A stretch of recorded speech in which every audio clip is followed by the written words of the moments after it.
"Ma'am, please wait outside." Those words cut through the luxury lounge like a knife. Cold, sharp, final. Have you ever walked into a room where you belonged, only to be treated like you didn't? Have you ever felt your heart sink when someone looked at you and decided you weren't good enough? Have you ever been judged before you even opened your mouth? If you have, then what happened next will shock you to your core. It was a gray, rainy afternoon at Meridian International Airport. The kind of day where storm clouds hang heavy, matching the tension about to explode inside the exclusive VIP lounge. This wasn't just any airport lounge. This was a sanctuary for the elite, where million-dollar deals were made over champagne and first-class passengers relaxed in leather chairs that cost more than most people's cars. A sleek midnight black sedan pulled up to the entrance, its engine purring with the quiet confidence of success. The door opened, and out stepped Monique Carter. Tall, powerful, wearing a designer coat that spoke of wealth and achievement. Her heels clicked against the marble floor with the rhythm of someone who had earned every step of her journey to the top. Monique Carter wasn't just any passenger. She was the CEO of Prestige Global Ventures, a business empire she had built from nothing. A woman who had shattered glass ceilings and rewritten the rules of corporate success. But as she approached the VIP lounge entrance, none of that mattered to the man behind the desk. Gabriel Thompson, the lounge manager, looked up from his paperwork. His eyes swept over Monique, and something shifted in his expression. Something ugly. Something that revealed the poison hiding beneath his professional smile. "Ma'am, please wait outside," he said, his voice dripping with disrespect. "This lounge is for first-class passengers only. We need to verify your credentials." The room went silent. Other passengers looked up from their phones and newspapers. Staff members froze behind the counter. Everyone sensed that something explosive was about to happen. But what Monique did next, what she said, how she responded, would send shockwaves through the entire company and change everything forever.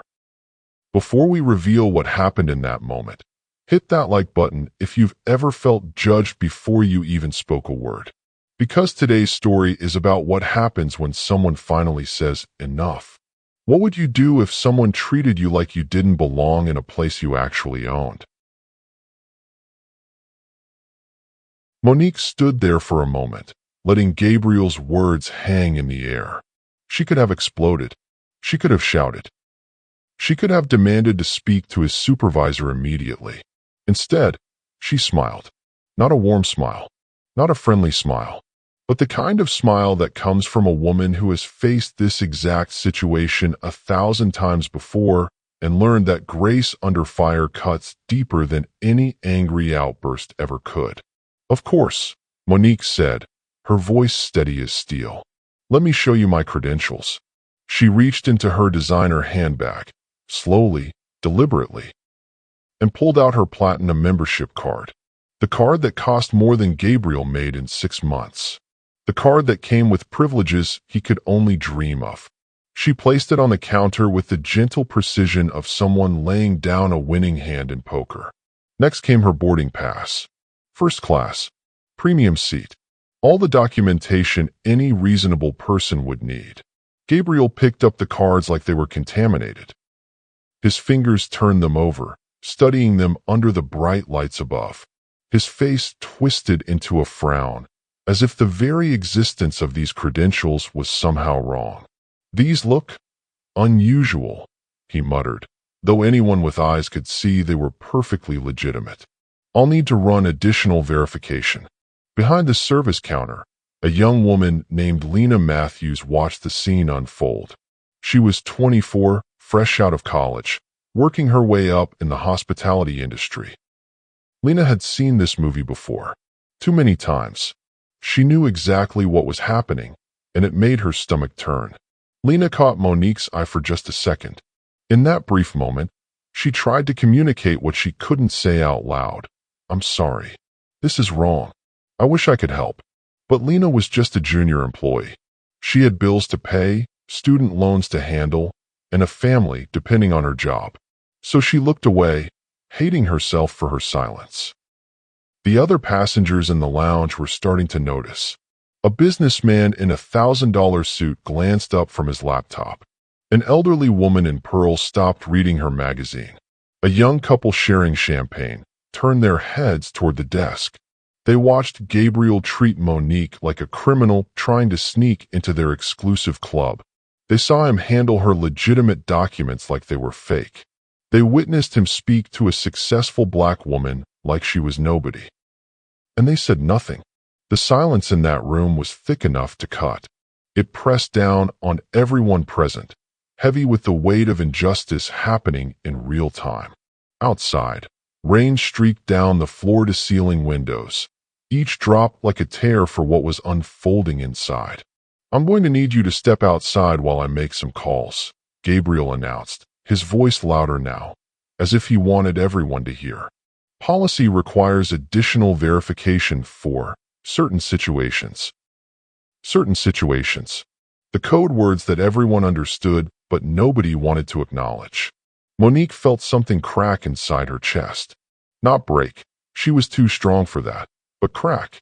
Like the first fracture in a dam that's about to burst. She had worked her entire life to earn respect. She had built a company from nothing. She had fought through discrimination, glass ceilings, and closed doors to reach the top of her industry. Yet here she stood, being treated like a fraud trying to scam her way into a lounge. The businessman with the laptop shifted uncomfortably in his seat. He knew this was wrong.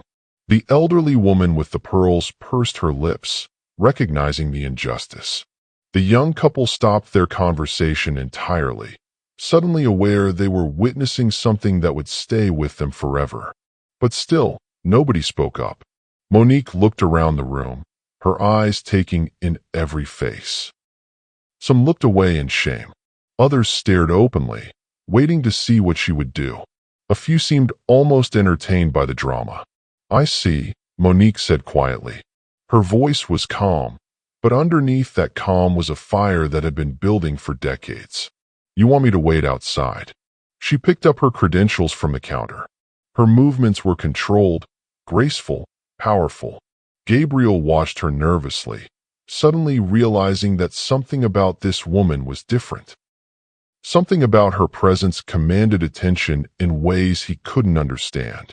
The rain outside grew heavier, drumming against the windows like an angry heartbeat. Lightning flashed in the distance, illuminating the storm clouds that matched the tension inside the lounge. Monique walked toward the exit, her heels clicking against the marble floor.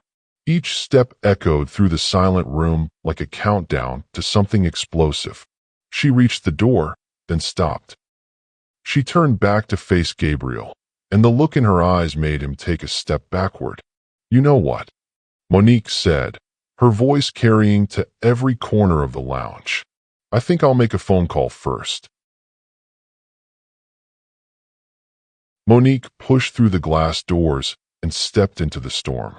The rain hit her immediately, soaking through her expensive coat, running down her face like the tears she refused to shed.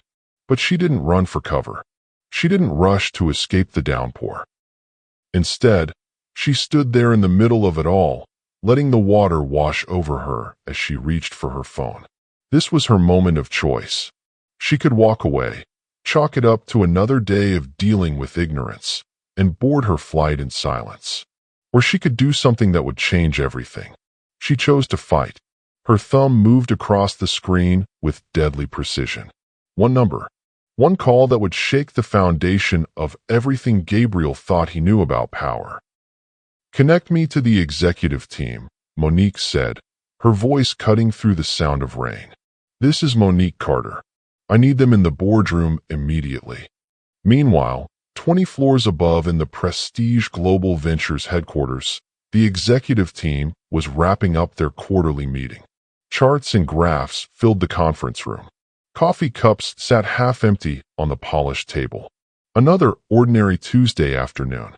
Then Monique's call came through. "This is Monique Carter," the voice on the speakerphone announced.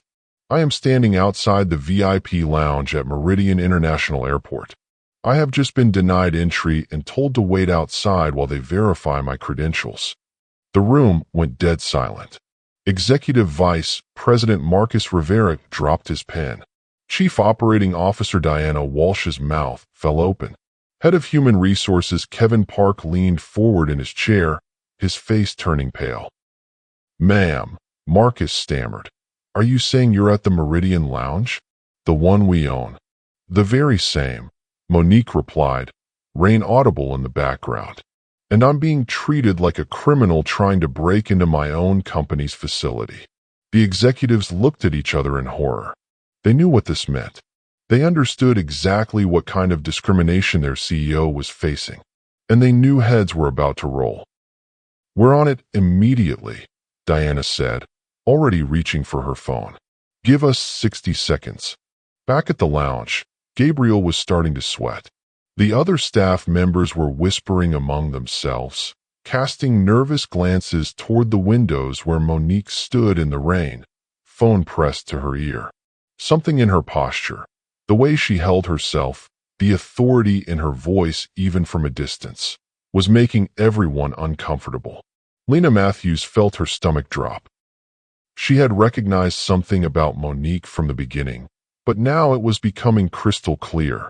The designer clothes, the platinum credentials, the way she carried herself like she owned the world. Because maybe she did. Gabriel's phone started ringing. Then the desk phone. Then the manager's emergency line. All at once, like an alarm system going off. "Sir," one of his junior staff members whispered, "I think we need to." "Not now," Gabriel snapped, but his confidence was cracking. His hands were shaking as he answered the first call. The voice on the other end was sharp, angry, and absolutely terrified. "Gabriel Thompson? This is Diana Walsh, COO of Prestige Global Ventures. Do you have any idea what you've just done? Drop a comment below. What would you have done in Monique's position? Would you have walked away, or would you have made that phone call?" The storm outside was nothing compared to the hurricane about to hit that lounge. Because in 60 seconds, Gabriel Thompson was about to learn the most expensive lesson of his life. And everyone watching was about to witness what happens when you underestimate the wrong woman. Within minutes, the Prestige Global Ventures boardroom transformed into a war zone. Executives rushed in from different floors, their faces tense with worry. Diana Walsh slammed her laptop open, fingers flying across the keyboard. Marcus Rivera was already on 3 different phone calls, his voice sharp with urgency. Kevin Park from HR looked like he was about to have a heart attack. "How did this happen?" Diana demanded. "How did our own CEO get discriminated against at our own facility?" "We're about to find out," Marcus replied, his jaw clenched tight. "And somebody's going to pay for this." The boardroom doors burst open, and Monique walked in. She was soaked from head to toe. Water dripped from her coat onto the expensive carpet. Her hair was wet, her makeup slightly smudged from the rain. But none of that mattered, because the energy she brought into that room was electric. This wasn't a victim seeking help. This was a commander taking charge. "Ladies and gentlemen," Monique said, her voice filling every corner of the boardroom, "we have a problem." Every executive in the room stood up immediately, not because they had to, but because her presence demanded it. This was their CEO, their leader, and she had just been humiliated by their own employees. "Diana, get Gabriel Thompson on video call right now," Monique commanded, water still dripping from her coat. "I want to see his face when he learns who I am." Back at the lounge, Gabriel's world was falling apart. His phone hadn't stopped ringing. His supervisor was screaming at him through the desk phone. Other staff members were backing away from him like he had a contagious disease. "Sir," Lena Matthews approached him carefully, "I think you need to know something about that woman, not now." Gabriel snapped. "Can't you see I'm busy?" But then the video call request came through on the main screen. The Prestige Global Ventures logo appeared, followed by a room full of angry executives. And there, standing in the center of it all, was the woman he had just kicked out of the lounge. Gabriel's face went white. His knees buckled. His mouth opened and closed like a fish gasping for air. "Ms. Carter," he whispered, the words barely audible.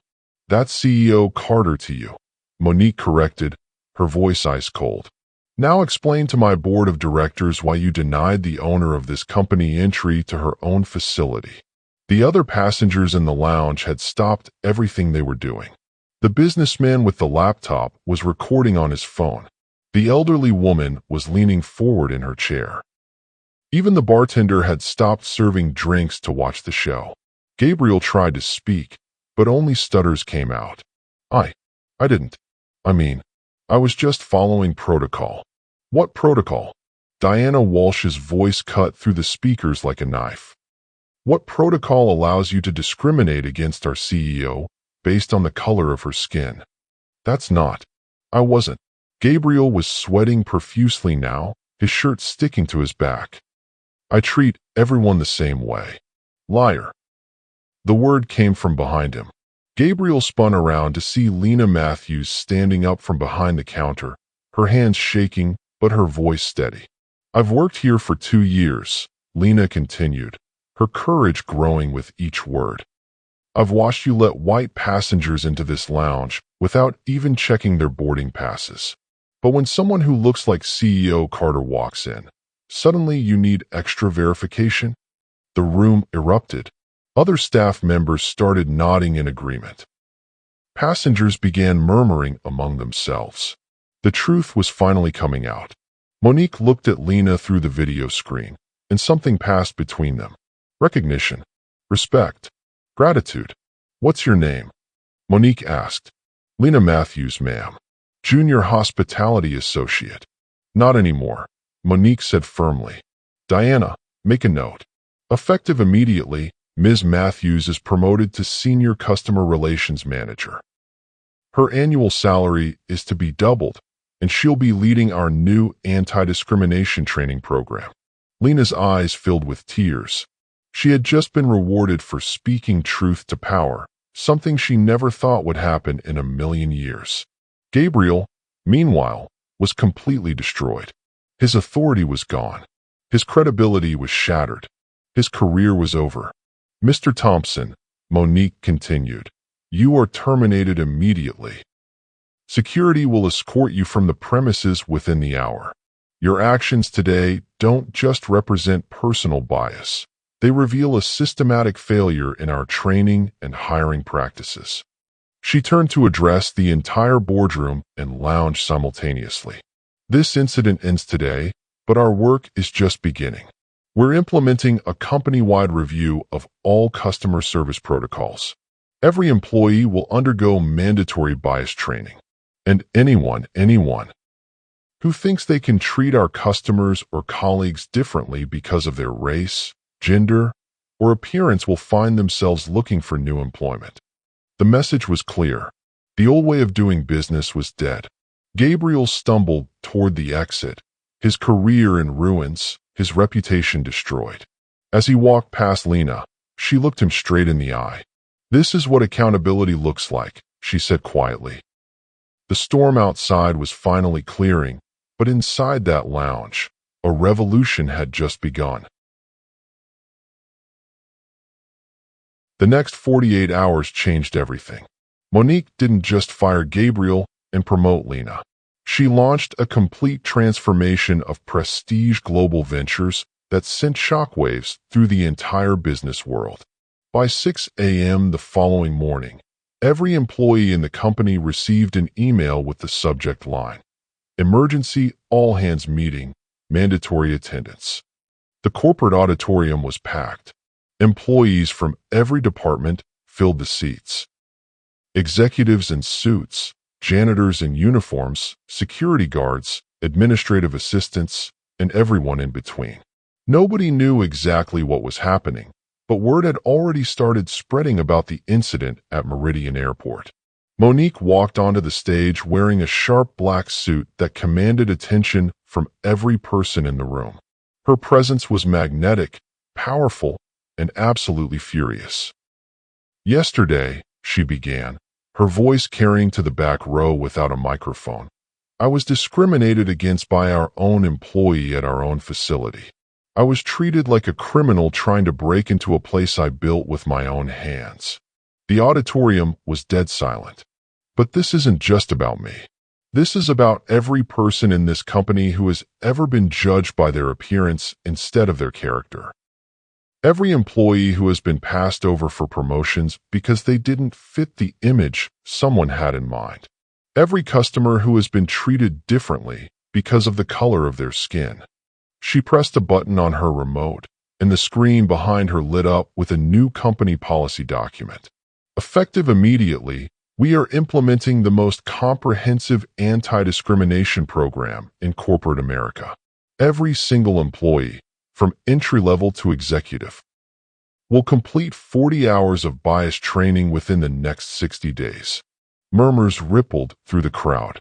Some employees looked nervous. Others seemed relieved that these issues were finally being addressed.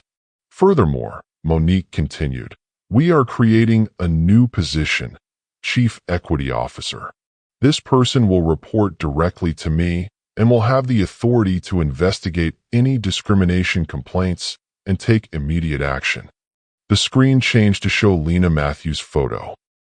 Lena Matthews, who had the courage to speak up when others stayed silent, will lead our new Customer Dignity Initiative. She will work with every department to ensure that every person who enters our facilities is treated with respect and professionalism. Applause erupted from the audience. Real, genuine applause that lasted for over a minute. But Monique wasn't finished. Any employee found guilty of discrimination will be terminated immediately. No warnings. No second chances. No exceptions. We are not just talking about change, we are demanding it. Share this video if you believe workplaces should be sanctuaries of respect, because what happened next proved that real change is possible when leaders have the courage to act. Within hours of Monique's speech, videos of the incident started appearing on social media. The recording the businessman made in the lounge went viral on Twitter. News outlets picked up the story. LinkedIn was flooded with posts about corporate accountability. Hashtag Monique Carter started trending worldwide. Other companies began reaching out, asking for advice on implementing similar programs. Business schools requested case studies. Civil rights organizations offered partnerships. But the real change was happening inside prestige global ventures. Employees who had previously stayed silent about discrimination started coming forward with their own stories. The anonymous hotline Monique established received over 200 calls in the first week. Each call was investigated. Each victim was heard. Each perpetrator was held accountable. The culture shift was dramatic and immediate. Marcus Rivera, the executive VP, admitted in a company-wide email that he had witnessed bias in hiring decisions but had failed to speak up. He committed to doing better and requested additional training for himself and his entire team. Department heads who had previously made excuses for culture fit rejections found themselves under scrutiny. Hiring practices were completely overhauled. Promotion criteria were rewritten to focus solely on performance and qualifications. The VIP lounge at Meridian Airport became a symbol of transformation. New protocols were implemented. Staff received extensive training. Lena Matthews personally oversaw the changes, ensuring that every customer, regardless of race, gender, or appearance, received the same level of respectful service. The business impact was remarkable too. Employee satisfaction scores reached all-time highs. Customer complaints dropped by 75%. Revenue increased as word spread about the company's commitment to equality. News channels featured stories about the Monique Carter effect, the phenomenon of companies proactively addressing discrimination before it became a public scandal. Other Black women executives reached out to Monique, sharing their own stories and asking for guidance. She responded to every single message, creating an informal network of support that stretched across industries. The transformation wasn't just about policies and procedures. It was about changing hearts and minds. It was about creating a workplace where everyone could succeed based on their talents, not their appearance. Gabriel Thompson, meanwhile, found himself unemployable in the hospitality industry. His name became synonymous with workplace discrimination. Other companies used his story as a cautionary tale in their own training programs. The message was clear: discrimination has consequences. 6 months later, Monique Carter received a letter that made her cry. It came from a young black woman named Keisha in Detroit, who had just been promoted to senior manager at her company after years of being overlooked. "I watched your video," Keisha wrote, "and I finally found the courage to demand the respect I deserve. When my boss tried to pass me over again, I stood up and asked him to explain his decision. I got the promotion the next week." The letter was one of thousands. Women across the country, black, white, Latina, Asian, were finding their voices. They were standing up in boardrooms, speaking up in meetings, and refusing to accept discrimination as just the way things are. The rain that had fallen on Monique that terrible day had given way to sunshine, but the real change was happening in hearts and minds across America. Monique's story had become more than just a viral moment. It had become a movement. Companies began implementing Carter protocols, comprehensive anti-discrimination policies named after her courageous stand. Business schools taught case studies about her leadership. Young girls saw her story and dreamed bigger dreams. But perhaps the most powerful change was in the ordinary moments. The daily interactions where people chose respect over prejudice. The conversations where colleagues called out bias instead of staying silent. The hiring decisions based on qualifications instead of appearance. Standing in her office 1 year later, looking out at the city below, Monique reflected on that stormy afternoon at the airport.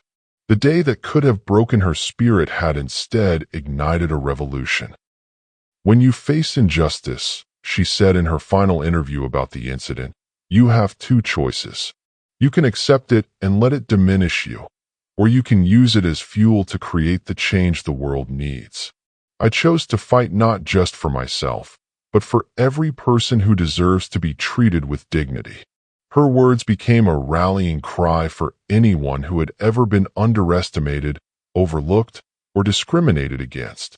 The message was simple but powerful: your voice matters. Your dignity is non-negotiable. Your courage can change everything. Gabriel Thompson's name faded from memory, but Monique Carter's legacy grew stronger every day. Not because she was perfect, but because she refused to let injustice win. Lena Matthews, now Chief Equity Officer at Prestige Global Ventures, kept Monique's photo on her desk as a daily reminder that speaking up for what's right is always worth the risk. The storm had passed, but the sunshine it revealed was brighter than ever.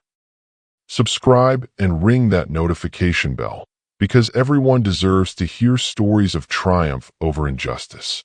Here's the question that will keep you thinking long after this video ends. When you witness discrimination happening to someone else, will you stay silent, or will you be the voice that changes everything? Because somewhere right now, someone is facing their own storm. And they need to know that courage is contagious, justice is possible, and one person's stand can transform the world. What will your moment of courage look like?